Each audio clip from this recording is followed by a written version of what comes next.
Selamat datang kembali. Kita kan sering dengar ya cara-cara mempengaruhi orang, tapi kadang kok rasanya manipulatif gitu. Betul sekali. Nah, hari ini kita mau coba gali perspektif lain nih, yang lebih fokus ke inspirasi. Sumbernya dari buku Simon Sinek, Start with Why. Sinek, mulai dengan mengapa. Iya, kita mau bedah bareng. Kenapa sih memulai dari mengapa atau why ini bisa jadi kunci buat menggerakkan orang, bangun loyalitas yang beneran kuat? Oke, ini menarik karena Sinek melihatnya sebagai pola alamiah, bukan sekedar trik. Sesuatu yang nyambung ke cara kerja otak kita malah. Nah, itu dia. Dia punya konsep namanya lingkaran emas atau the golden circle. Coba bayangin ada 3 lingkaran gitu ya. Oke, 3 lingkaran konsentris. Yang paling luar itu apa atau what? Ini gampang lah ya. Semua organisasi pasti tahu apa produk atau jasanya. Jelas itu mah. Terus, masuk dikit ke tengah, ada bagaimana atau how.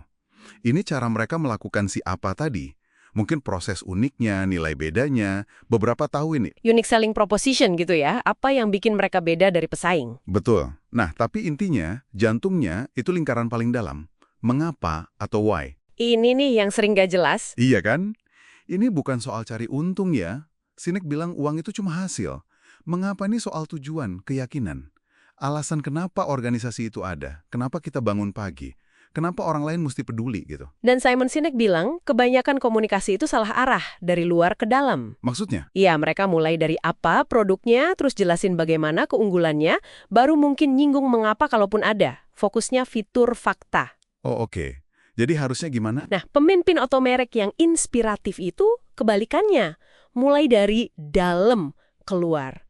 Mengapa dulu, baru bagaimana, terus apa. Wah, menarik. Kasih contoh dong. Contoh paling sering ya Apple itu. Iya, Apple.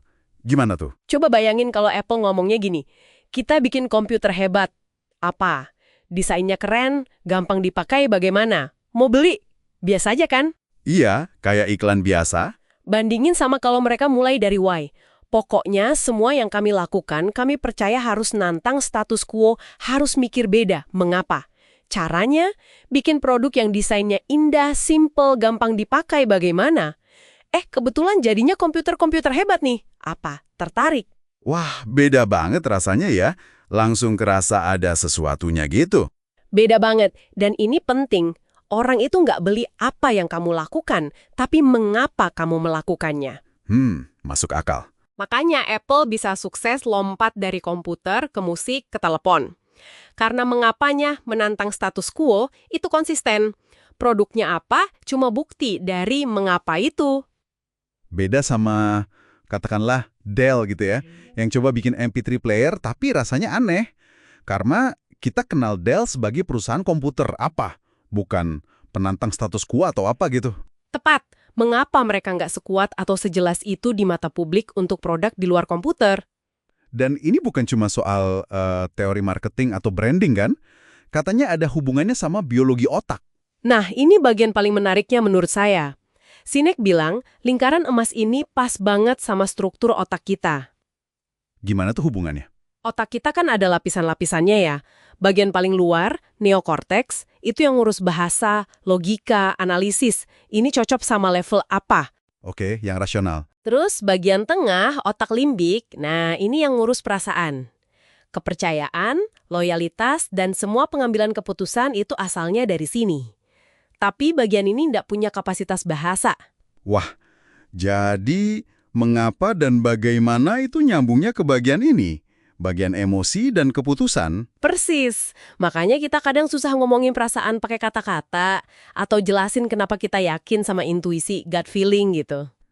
Jadi keputusan itu seringnya dari rasa, otak limbik, terus kita baru cari alasan logisnya pakai neokorteks, level apa? Kurang lebih begitu. Makanya kalau komunikasi cuma di level apa dan bagaimana, kita cuma nyentuh otak rasional.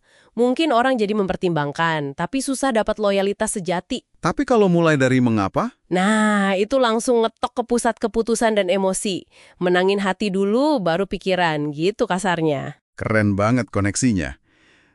Jadi kuncinya biar efektif gimana? Harus seimbang berarti ya? Betul.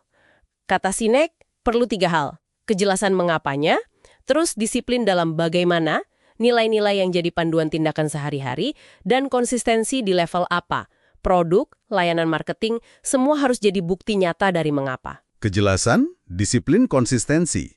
Kalau 3 ini selaras, jadinya otentik. Dan dari otentisitas baru muncul kepercayaan. Kalau nggak ada mengapa yang jelas gimana? Iya, balik lagi. Ujung-ujungnya perang harga, perang fitur, jadi komoditas saja. Kalau mengapanya kuat, ya udah beda dari awal. Nggak perlu pusing mikirin diferensiasi lagi. Oke, jadi jelas banget ya intinya.